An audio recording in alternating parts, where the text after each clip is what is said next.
आइए जानते हैं कि इस्लाम के जो लीडर थे जिनकी अभी डेथ हुई है, जिनका नाम खमेनी था, उनके डेथ पे जो ईरान के लोग हैं वो खुश क्यों हैं और जो बाहर के लोग हैं, जो बाहर के मुस्लिम्स हैं, वो इतने दुखी क्यों हैं।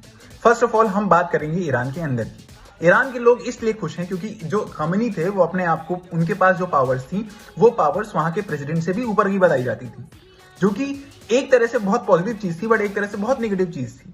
कम्युनिटी के कुछ लॉज ऐसे थे जो वहां के वुमेन्स को बहुत ज्यादा सप्रेस करते थे, जैसे फॉर एग्जांपल हिजाब लॉ में अगर कोई वुमेन प्रोटेस्ट भी करती थी उनके खिलाफ तो उसको बैन कर दिया जाता था एजुकेशन से, which was a very major reason why women are celebrating his death in Iran. Not only this, उन्होंने वुमेन की जो पार्टिसिपेशन थी ईरान के अंदर, ईरान की कॉन्स्टिट्यूशन में जो पावर्स मिली हुई थी उसको भी डिक्रीज कर दी थी। बल्कि यही नहीं, अगर डाइवोर्स हो रहा है तो उस केस में भी बच्चा किसके पास जाएगा, इसका हक सिर्फ और सिर्फ आदमियों के पास था। अगर आदमी गलत भी होते थे तो सिर्फ उन्हीं के पास जाता था। These are the basic reasons why people are celebrating in Iran.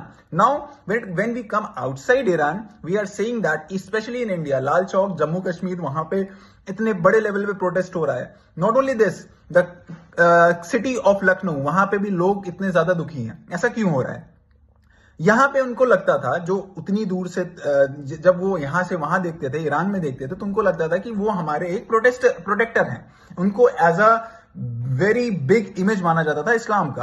तो जो लोग इस्लाम फॉलो कर रहे हैं उनकी, और जिसकी वजह से उनकी डेथ हुई है, जो यूएस और इसराइल की स्ट्राइक की वजह से हुई है, तो उनको लग रहा है कि all world is against Islam, which is not actually. So basically what is the main thing, उनको ऐसा लग रहा है कि हमारा जो इस्लाम का प्रोटेक्शन था अब वो खतरे में है, इसलिए हमको जो हमारा प्रोटेक्टर था उसको ही मार दिया गया है, तो अब इस्लाम खतरे में आने वाला है और इसका वजूद मिटाने की कोशिश की जा रही है। बल्कि ऐसा बिल्कुल भी नहीं है। Let's see what happens, what are the major updates. Stay tune for major updates.